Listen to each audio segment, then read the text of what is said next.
How did you interact with the cotton gin and grist mill? Oh, when I was a little boy, maybe 6, 8 years old, we would, when we got a bale of cotton picked out, we would bring it in with a mule-drawn wagon, pull up between the two buildings there, and when we got that far in the line, usually you had to wait in line a good long ways. And when we got our time, we pulled the wagon up, and the gadget that pulled the cotton up, he would pull it around the vacuum, and it would suck it up and carry it into the gin, and then we would pull out and make way for another wagon to come in. It was mostly wagons. There would be a few flatbed trucks, pickup trucks, mostly mule-drawn, horse-drawn wagons. And what would you do while you waited? The old-timers would talk, and I would listen to them and tell all the, wind all the tales, and and just kill time. Now, would you all sell your seed? Yes, we would sell the seeds. Very often, Daddy would sell the seed back to the mill here, and then he would keep some. Sometimes he would keep a wagon load and carry back home to feed the livestock during the winter. It was excellent. Cottonseed oil is an excellent feed for cows, horses, mules.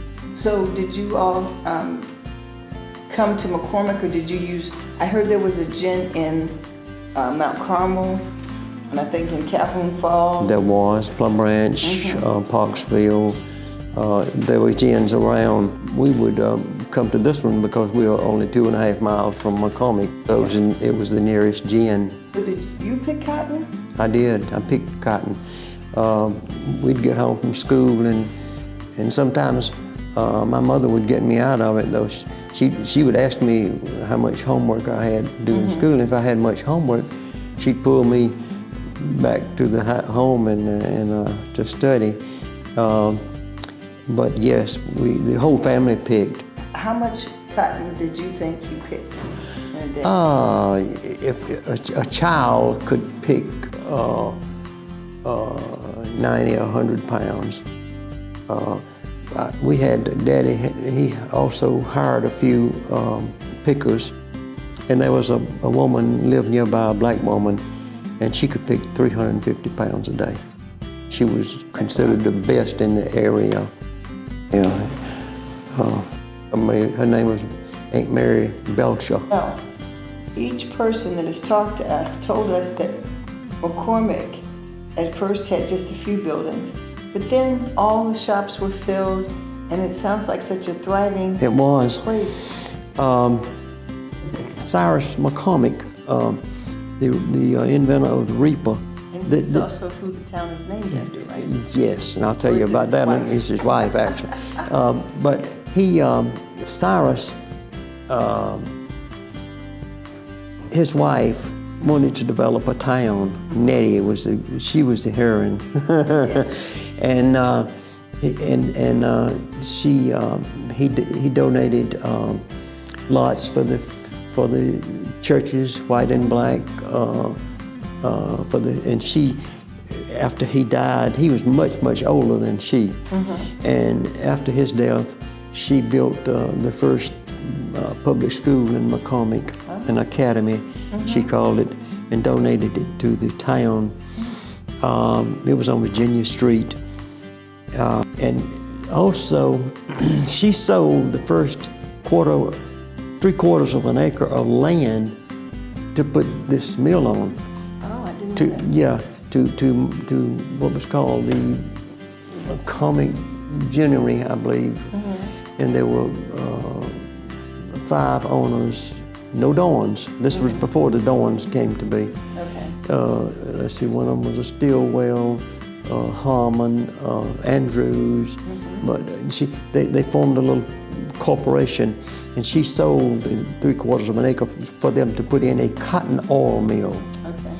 And they did, and then this was in 1898. In 1899, they built this building.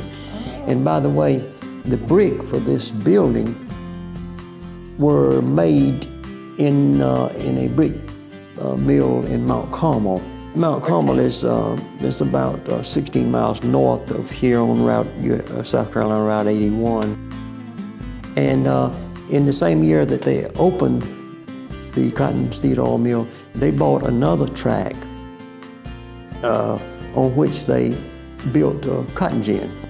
And the first cotton gin was wood, and it was built where this present cotton gin is. And they built a grist mill just about where the little building is out front, a grist mill. And all of these mills were run from drive shafts from two 10-ton steam engines in this building. And they also ran a sawmill, which was located just down the railroad, and also a handle factory. They made axe handles and that sort of thing. It was located between the railroad and the sawmill. And this mill, it was right unique in a way. It never burned coal. It burned, you see, by this time the Dawns had got on the scene, and they put in a sawmill, planer mill. The sawmill and planer mill that they put in then were between here and the post office. And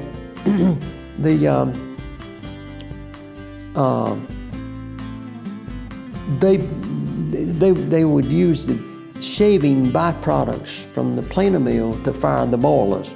Therefore, they didn't have a fuel cost. Then, as business increased, they built another cotton gin directly across the street out here. And both these were wooden buildings, and the grist mill, the first one. And they mounted in the beginning, they put a water tank on the top of this building. I believe it was 3,500 gallons. Pretty soon after the building, they were doing more business. And by the way, along the way, in the first second decade, they converted it from a cottonseed oil mill to a flour and grist mill. And then in 1910, the cotton gin burned to the ground. And by July of 1911, they had completed this brick building here. And they put in 8 state-of-the-art cotton gins. They were the best that could be found. And they put the metal roof and, made it as fireproof as they could. That doesn't mean you didn't have fires in cotton gins. You very often would have fires. If in picking cotton, some of the pickers would drop a stone into and very often those stones would pop together. And see, the ginning was a warm process to make a spark. And I've seen a number of times I'd come by and they'd have a cotton bale roll out and let it burn. You have to pull it out and to save the other cotton in the gin. And then when I first remember the wooden building across the street, the cotton gin, it was not running, but the building and equipment was still there, and this would have been in the 1930s. And finally, it was just demolished. Well, thank you so much for coming. Thank you for inviting me.